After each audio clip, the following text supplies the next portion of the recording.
혹시 여러분 지금 행복하십니까? 혹시 불행하다면 안타깝게도 앞으로도 행복하기 어렵다고 하는 전망을 내놓을 수밖에 없습니다. 이유는 분명한데 불행은 습관이고 생활이 되었기 때문입니다. 믿음과 소망이 영적인 습관이듯이 실제로 믿음으로 살고 정말 소망 가운데 사는지는 알 수 없지만 이 기쁨과 웃음은 물론 불평과 한숨도 심리적 오리엔테이션에 따른 것입니다. 마치 입에 붙은 사투리나 욕설이 고치기 어렵듯이 불행의 삶도 실제로 고치기가 어렵기 때문입니다. 오늘이 맥주 감사 주일입니다. 사실상 보리 추수의 의미는 별로 없죠. 먼저는 2025년도 상반기 결실에 대한 감사의 기회입니다. 결실, 지난 6개월 동안 무엇을 거두셨습니까? 혹 많은 성공을 거두고 풍요로운 결과를 얻으셨습니까? 또 감사를 말할 때 우리는 그것을 늘 염두에 두고 있죠. 한번 살펴보려고 합니다. 하나님께 감사하라. 하나님 아버지께 감사하라. 이 원칙적으로 이야기하자면 감사는 하나님께만 드려야 합니다. 물론 어떤 분이 이런 말을 한 적이 유명해졌는데 그 말로 나는 사람에게 충성하지 않는다. 나는 물론 다신 대로 충성은 하나님께 하는 것이고 나라에 하는 것이죠. 우리가 감사를 하나님께만, 물론 사람에게 감사하지 않는 건 아니지만 이 축하를 하는 거죠. 사람에게는 어떤 의미일까요? 하나님께 감사를 드리는 이유는 그분이 모든 것의 근원이고 선의 근원이고, 그래서 근본적으로는 감사를 받으실 분은 하나님이시고, 사람에 대해서는 그 하나님의 뜻을 이루는 의로운 도구가 된 것을 축하하는 것이죠. 하나님이 당신을 들어서 당신을 사용해서 쓰셨으니 그분이 찬양을 받으시고 당신은 축하를 받아야 합니다 라고 하는 의미라고 할 수 있겠죠. 저는 사실 요즘 대통령 인사에 관한 이야기들을 들으면서 이런 생각을 하게 됩니다. 민정수석, 서울지검장에 대해서 많은 이야기들이 있죠. 인사가 만사다라는 이야기도 듣는데 사실 그들은 누굴까요? 다 대통령이 국민을 섬기기 위해 써먹는 도구들입니다. 백성과 국민을 위해 사용하는 연장과 같다고 할 수 있죠. 어떻게 쓰이느냐 하는 것들, 그 또 누구의 손에 의하여 누가 그 손에 연장을 들고 있느냐에 따라서 다른 대로 칼이 의사의 손에 들려서 생명을 살리는 수술 도구가 될 수 있고, 살인자의 손에 들려 사람의 생명을 해할 수도 있죠. 물론 그동안 잘못된 사람에 의해서 잘못된 도구가 잘못되게 사용되었죠. 그래서 국가와 국민을 위해 쓰여져야 하는 것들이 잘못 쓰여질 때 우리는 물론 가차없이 비판해야 하지만 인사 자체에 대하여 서둘러 재단하는 것은 좀 성급하다 여겨집니다. 이 하나님께 대한 감사는 소위 불행병에 대한 처방전이라고 할 수 있는데, 이 감사라는 명령은 기뻐하라도 마찬가지인데 정말 명령될 수 있는 건가? 또 실제로 실행이 가능한 건가?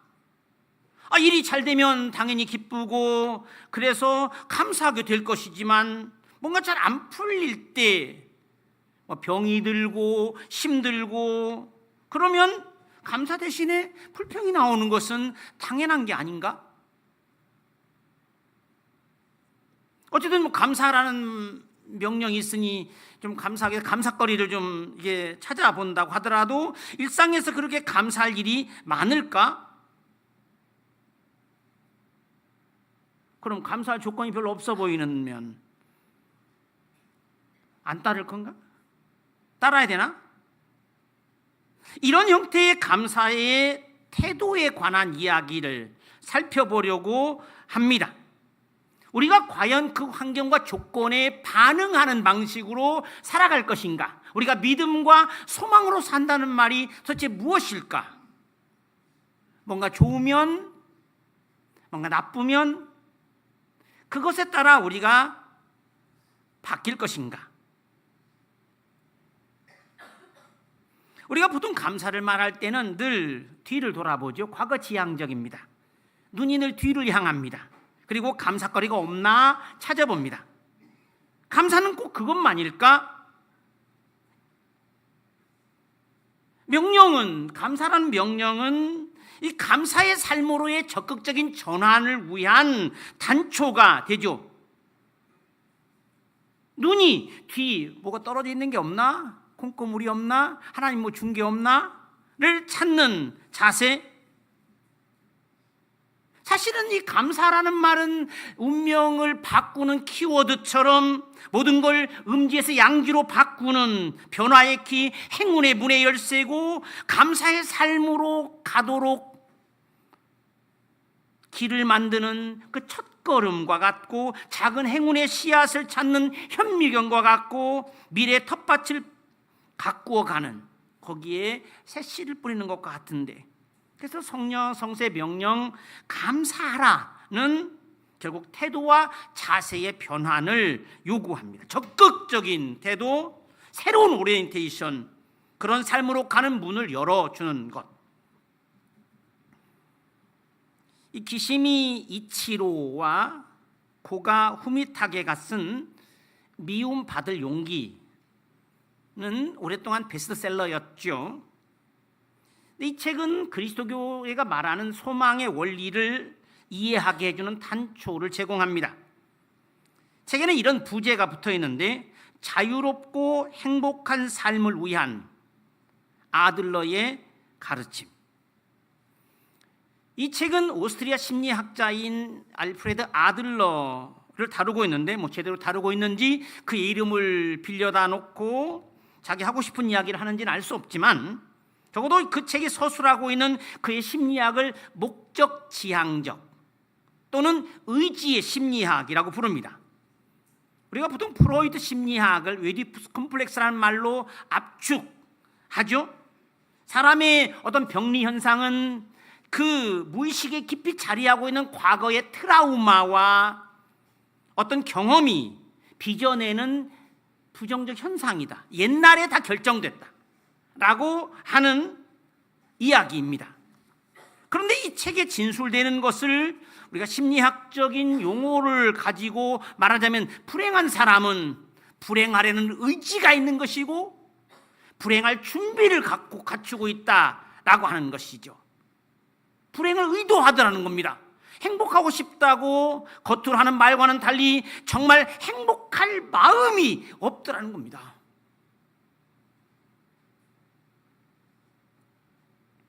그런 의미에서 38해 되었던 환자의 이야기는 정말로 놀라울 정도 이야기죠. 그런 38년 동안 소망의 끈을 놓지 않았고, 그것은 곧 그야말로 그의 신앙을 말해주고 있죠. 오랜 지병은 사실 그가 낫고 싶다고 말하는 것과는 달리 낫지 않으려는 심리의 지배를 받는다 합니다.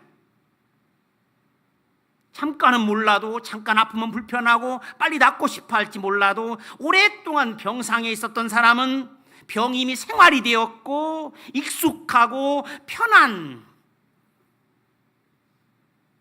일상이 되었기 때문입니다. 낫고 싶다는 희망을 속에서부터 버린 것입니다. 오랫동안 가난한 사람도 마찬가지입니다. 나도 한번 떵떵거리면서 살고 싶다는 말이 진짜가 아닌 겁니다. 가난이 그의 삶이고 그는 거기에 적응했고 그것이 그의 일상이 되었고 변화를 원하지 않죠. 그래서 불평도 욕설도 다 마찬가지입니다. 처음에는 힘들어서 불평했지만 나중에는 그 불평이 자신의 삶을 결정하죠. 힘들어서 나온 말이 결국 현실이 되었고, 그 현실은 다시금 자신을 불평하는 사람으로 만들어 갑니다. 감사는 새로운 삶으로 가는 출발점이 되고, 그래서 감사를 습관화해주고, 그래서 전에도 말씀드렸듯이 몇 가지 단어들을 얘기했죠. 고맙습니다, 미안합니다, 사랑합니다, 축복합니다. 한번 해볼까요? 고맙습니다, 미안합니다, 사랑합니다, 축복합니다. 루터는 기도로 하루를 시작하고 감사로 하루를 마감하라 했으나, 오히려 감사로 하루를 시작하고 감사로 하루를 마감하는 사람이 되었으면 합니다. 감사는 이미 지난 6개월에 관한 이야기가 아니라 남은 6개월을 앞으로 어떻게 살 건가 하는 이야기. 이 감사라는 말은 기뻐라는 말로도 바꿀 수 있는데, 사실 우리가 예수님이 오병이의 기적을 일으킬 때 축사하셨단 말 안에 축사라는 말이 사실은 감사하는 말입니다. 감사하다는 말 속에 기쁨이 들어 있습니다. 우리가 지금 카라 찬양을 늘 우리가 듣고 감사한데, 이 카라가 그 속에 들어 있습니다. 유카리스테오라고 하는 말 속에 기쁨이 들어있고, 그리고 이 기쁨의 어근이 들어있는 감사란 말은 기쁘게 말하다 라는 뜻입니다. 감사와 기쁨도 행복도 습관이죠. 감사는 의지를 담게 하고, 감사는 순간부터 삶이 바꾸죠. 불평이나 한숨으로부터 궤도를 이탈하여 새로운 궤도로 올라타는 것, 즉 이제 기쁨의 열차로 갈아타는 것이라고 할 수 있습니다. 실제로 제물은 기쁨의 음식이고 또 축복 후에 먹게 돼 있습니다. 우리는 식사 기도를 하죠. 여러분 정말로 감사해서 하십니까? 진정한 감사는 식사를 보약으로 만들고 그 식탁이 잔치가 되게 합니다. 어떤 분이 저에게 물었는데 대답이 좀 어려운데, 여러분 식당에 가면 언제 기도를 해야 되나요? 물이 나왔을 때 해야 되나요? 아니면 물은 마시고 식사가 나왔을 때 해야 되나요? 여러분 언제 하세요? 물은 감사하지 않으신가요? 예수님의 감사 기도는 기적을 만들어냈죠. 오병이어로 5,000명이 넘는 사람들이 먹고도 12광주리를 남겼죠. 소위 감사는 기적을 만들어내는 열쇠입니다. 기뻐하라는 명령도 마찬가지입니다. 바울은 특별히 기쁨의 서신이라고 불릴 수 있는 빌립보서를 에베소 감옥에서 썼습니다. 기뻐하라, 내가 다시 말하노니 기뻐해라. 그러면서 그는 이 편지의 뒷부분에서 말하죠. 자신이 밝히는 대로 자족의 원리를 배웠고 어떤 경우에 처할 수 있는 일체의 비결을, 마스터키를 가졌다고. 그 결론이 그렇지 않습니까? 내게 능력 주시는 자 안에서 내가 모든 것을 할 수 있다. 가난과 궁핍에도 그는 감사와 기쁨과 웃음과 여유를 놓치지 않았습니다. 분명한 것은 이거죠. 감사는 어떤 피동적인 후속행위가 아니라 뭔가 잘 됐으니까 그 결과에 대하여 반응하고 하는 것을 넘어서는 신앙생활은 늘 믿음과 소망으로 산다는 것은 적극적으로 삶을 개척해가는 행위. 물론 좋은 일이 있을 때 해야죠. 좋은 일이 있는데도 감사 안 하는 분들이 많더라고요.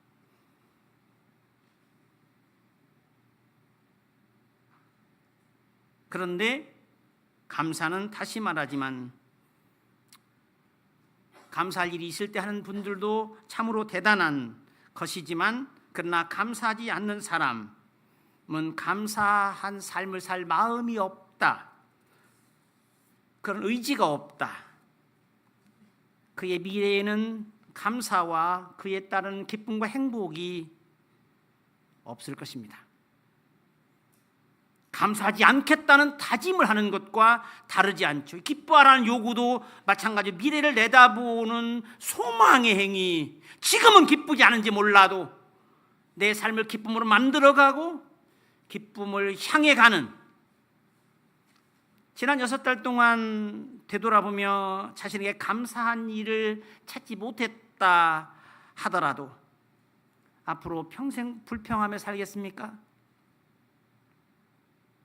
이 아들러 심리학의 관점에서 보자면 불평할수록 그 사람은 늘 불평거리를 찾는 것이고 점점 더 그것을 늘리게 되는 결과를 가져오죠. 그것이 습관이 되고 태도가 되고, 개선하자고 말을 하죠. 사람들이 물론 고치면 좋아진다, 이거 고치면 좋아지겠다 하는데 어떤가 하나요? 하나를 고치면 또 나쁜 걸 찾아내고, 그걸 고치면 또 하나를 찾아내고, 결국 그렇게 지적함으로써 나쁜 점만 부각시키고 약점만 찾아내는 습관이 되어서는 안 된다는 겁니다.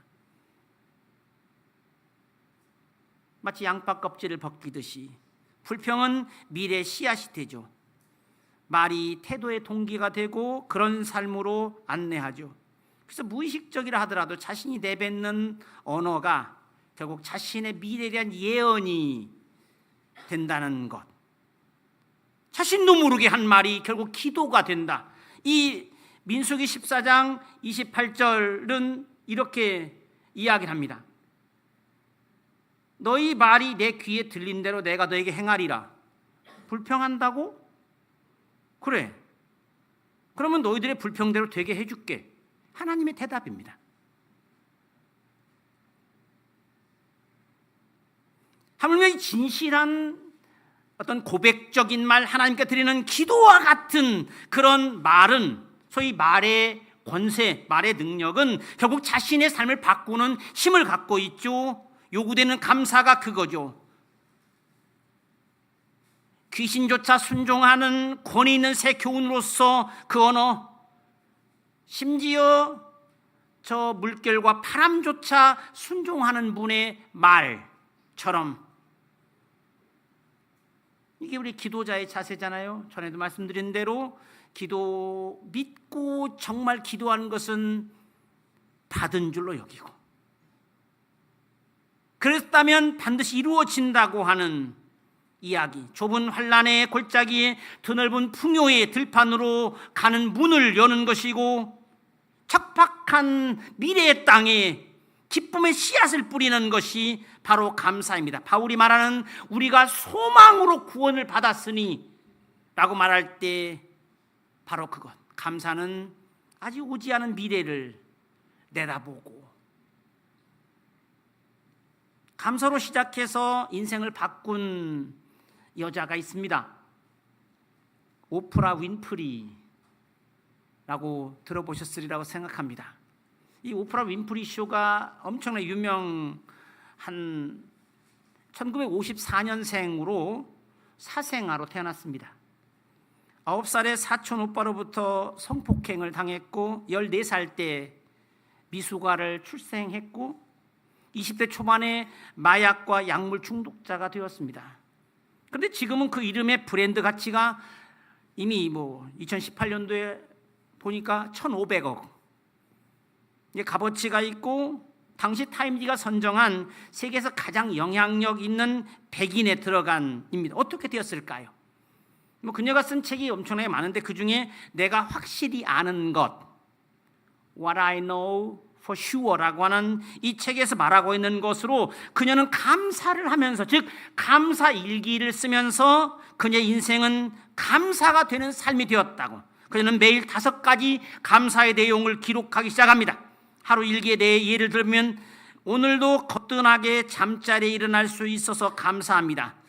2번째, 유난히 눈부시고 파란 하늘을 주셔서 감사합니다. 3번째, 점심때 맛있는 스파게티를 먹게 되어 감사합니다. 4번째, 얄미운 짓을 한 동료에게 화내지 않고 참을 수 있었던 것이 감사합니다. 5번째, 좋은 책을 읽었는데 그 책을 써준 작가에게 감사합니다. 그래서 늘 쓰는 게, 영어를 한마디 하면 It's a new day, I'm alive, I am blessed. I am thankful. God is good. Amen.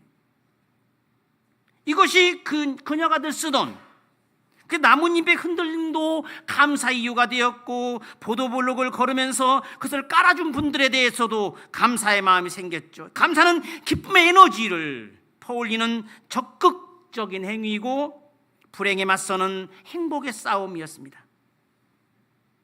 이 부부관계에서도 보통 부부관계 프로그램에 빠질 수 없는 게 꼭 질문입니다. 예를 들면 남편과 아내 20가지씩 좋은 점과 나쁜 점을 써봐라. 어떻게 될까요? 나쁜 점은 순식간에 꽉 차고 좋은 점은 쓰기가 어렵습니다. 하나 간신히 쓰고 혹은 2개 정도만 써놓고 비어 있어요. 감사할 게 없어요. 서로에 대한 존중과 함께 감사가 있어야 하는데, 저는 매일의 시작과 끝이 물론 저의 삶의 마지막 단어가 감사가 되기를 위하여 기도합니다. 설사 내가 불행 중의 삶을 또는 목회를 마치게 된다 하더라도 은혜로 살아온 지금까지의 삶을 부정하고 싶지 않습니다. 나의 마지막 날이 언제일지 몰라도 그날이 행복할 이유가 바로 그것. 그래서 그런 태도 속에 살면서 저는 매일이 행복합니다. 불평과 원망으로 끝맺게 되는 사람들을 보면 그게 결혼이든 생애 말년이든 마치 그러기 위하여 불행하려고 작정하고 살아온 사람 같다는 인상을 받습니다. 진짜로 행복할 마음도 의지도 없었던 사람처럼. 신앙적으로는 두말할 필요가 없는 건데, 은혜로 우리가 덤으로 산다고 믿는다면, 그리스도가 우리를 구원해 새로운 삶을 선물해 주셨다고 믿는다면 힘들다고 은혜 아닐까요? 바울은 이렇게 말하죠. 오히려 죄가 더한 곳에 은혜가 넘쳤다. 더 힘든 사람일수록 주님은 그에게 더 큰 은혜를 부어주셨고 그걸 극복하게 해주셨고,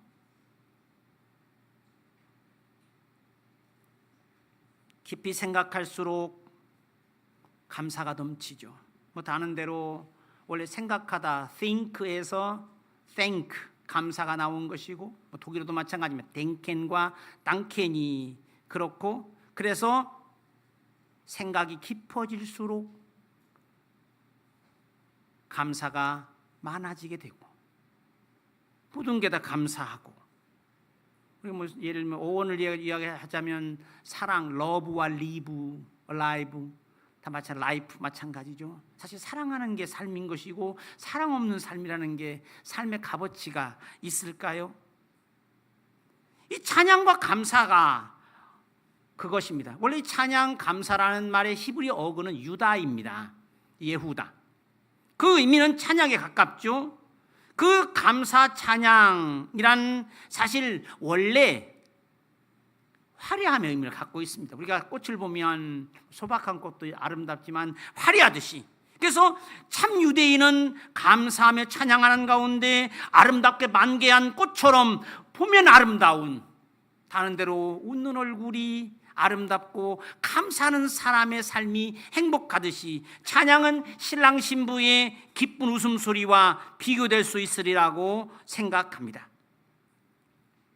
감사로 살아가는, 감사의 눈으로 보고 감사의 여과기에 거르고 감사의 보자기에 싸고, 그래서 어느 순간 바울의 얘기대로 항상 기뻐하고 범사에 감사하는, 모든 일이 감사하는, 그래서 지난 반년만이 아니라 앞으로는 반년이 감사로 채워지기를, 지지 않고 평생 화려하고 아름답게 유지되는 꽃처럼. 마지막으로 공자 이야기 하나가 생각납니다. 그가 죽음에 직면했을 때 애제자 자로가 하늘과 땅의 신들에게 기도하기를 청하자 그가 말합니다.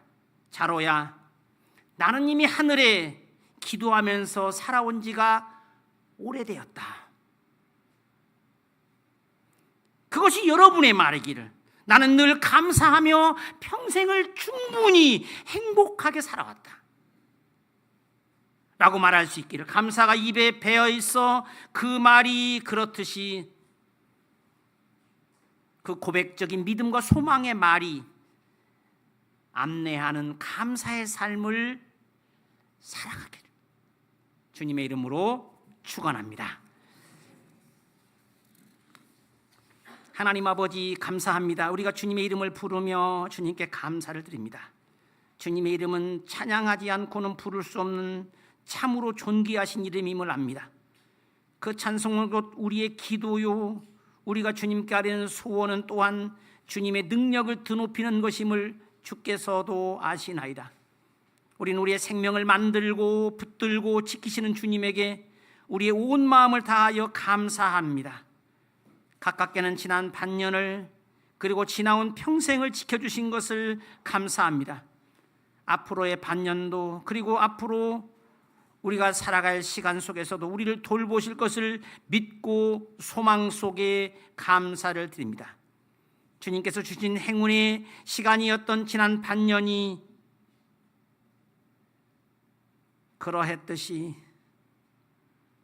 올 하반기에도 감사 속에 이어지게 해주시고, 올해 전반기가 힘든 시기였다면 이제부터는 괴로웠던 날들과 화를 당한 연수대로 더 행복하고 기쁘게 살게 하시옵소서. 이러나 저러나 감사가 우리 일상이 되어 주님께 영광 돌리는, 그리고 우리의 일생이 찬송과 향기로운 제사가 되게 하시옵소서. 우리 구주 예수 그리스도의 이름으로 기도하옵나이다. 아멘.